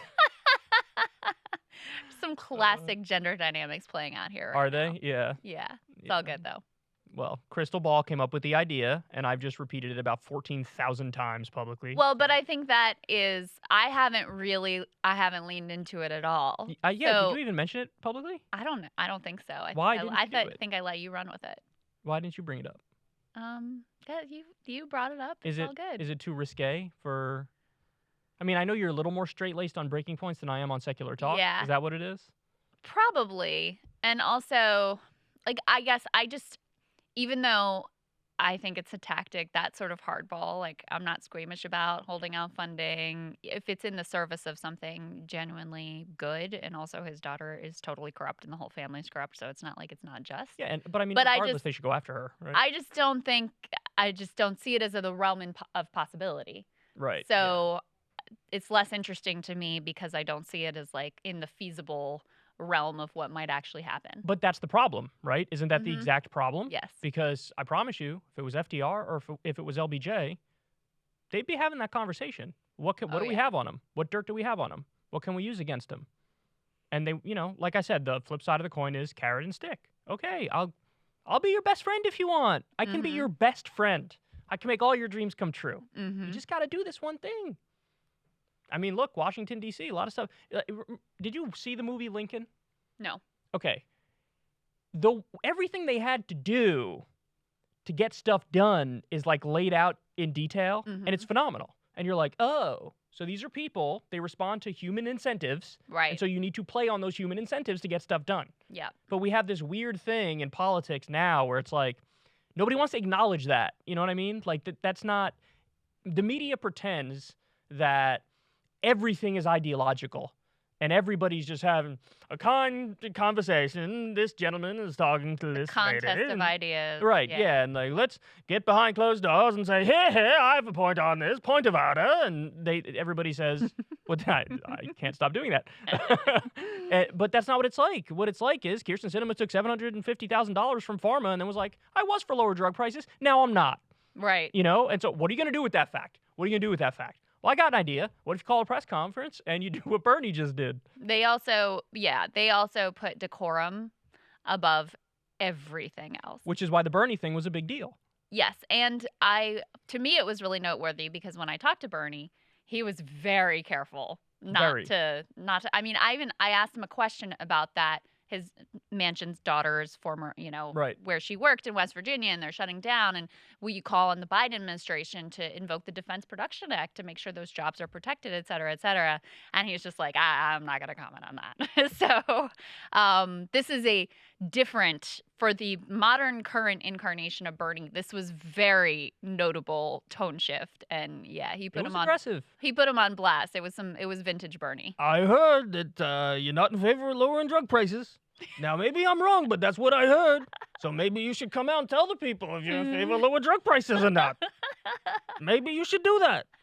I was watching like, yeah, like that. It was sad. I don't know if it moves the needle at all, but it was very satisfying to watch. So but, thank you, Bernie. It coincides with, this is something I wanted to get to with Jeff, but we didn't have time to get to, is the public pressure that's being put on Sinema and Manchin, and I was bracing for the media backlash against it. It never came. In fact, it cut the other direction. I covered The View. The women on The View were like, why is she doing this? Like, why aren't you representing the people of your home state that say they want all this stuff? Well, I would say it's been mixed. Also, by the way, I like that you just did the Joe Biden stage whisper. I like that. Yeah, you did. Anyway, it's been mixed because you also had Maureen Dowd like describing her as like a silent, the Greta Garbo of Congress. She said something ridiculous like that. You had Michael Smerconish like, Smerconish I covered. They're the Krystal, answer, not the problem. 3 people watch Michael Smerconish, and 2 of them are his relatives. Yeah, so he doesn't count. I know, but he's still. And there was another one I covered that was equally egregious. Oh, the Axios thing, like the wine drinking triathlete is up at 4. She marches to her own drum. I will say, The View. There was an MSNBC show that turned on her, and there was a CNN show. Don Lemon had on Paul Krugman, and Paul Krugman was like, the corporate Democrats are the problem. It's not the progressives. Well, you even see like Jonathan Chait being, right. Calling out that, hey, it's actually the progressives are the ones who are like, let's negotiate. Like, let's work out a deal. What is it? And who already have come down significantly. I don't know that he made this point, but they've already come down way beyond, even what Biden ran on. Right. They're at $3.5 trillion is less than what Joe Biden even ran for president on. The bill is popular. It's popular in their home states. It has nothing to do with them representing diverse constituencies or whatever, and everything to do with the money that's behind it, and the fact that the media cannot point that out and will not point that out means that they're not telling you what's really going on here. Very true. That was one of the more substantive podcasts that we've done, which, I'm very happy to do because people want to know like what's really going on with this stuff in Washington if they care about this stuff even a little bit. And that's what we got in this podcast. So it was very enlightening. Very enlightening. I learned a lot just from talking to Jeff over the course of the hour. So So anyway, subscribe to Krystal Kyle and Friends on Substack. $5 a month gets you the video and gets it a day early. If not, you could always listen to it for free in audio format a day later. Thank you to all our subscribers on Substack. We love you guys deeply. And still try to get us in front of Barry Weiss so we can give you a behind-the-scenes tour here. I want to do it. Like, I genuinely want to do that video, but Barry Weiss apparently makes $1 gazillion and is way in front of us, even though we're one spot behind her on the list. Yeah, what are you going to do? But anyway, so subscribe to Krystal Kyle and Friends on Substack. Love you guys. We'll see you soon.